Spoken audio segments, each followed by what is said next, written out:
ইব্রাহিমকে বললাম যে একটা উড়ি আনতে, এখনো আনেনি। অনেকদিন হয়ে গেল, এখন একটা উড়িও খাইতে পারলাম না। আরে বন্ধু তো আমাকে তাড়াতাড়ি যাইতে বলছে, আমি তো হাঁটতেও পারছি না, কি যে করি। হামজাদা কখন আসবে? এদিকে আমার খিদে পেট সুস্থ করতেছে, আর ও এলাং নাই। ইসরে অনেক দিনেতে আমি রুটি খাই না, রুটিতে কই দিতে পাই। আমি তো তাড়াতাড়ি চাইতেও পারছি না, বন্ধু তো আমাকে চাইতে বললো। এখন যে কি যে হবে, কি রে সে কতখানে গেছে, ওই এলাং না আইছে। কি রে বন্ধু, তুই আমার জন্য অপেক্ষা করতেছিস? হ্যাঁ হ্যাঁ হ্যাঁ বন্ধু, এদিকে এদিকে। ও কুড়ে, ও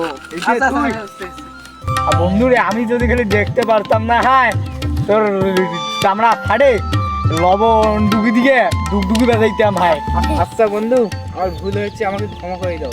আচ্ছা আচ্ছা ঠিক আছে। ইসরে রুটি দেখে জিভায় জল এসে গেল, রুটি কতদিন ধরে খাই না। বন্ধু আনছিস তো হয়েছে, আয় বস খাই। বস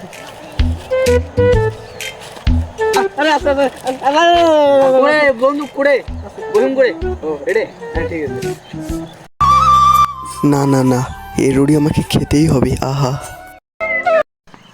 আর সির কেন খাওয়ার না কেনা? ধরিস করে ধরিস, করে খা খা খা, তুইও খেতো টাকা বুঝতে গেলা করে রে বা। এটা কারে মুখ ঢাকাইলে না খাসিস। আর বন্ধু মুই নাই গেং পেট ভুসছে ভুসছে, না মুই তো খাবার নিয়ে এলাম অনেকক্ষণ দেখি খান নাকছিস।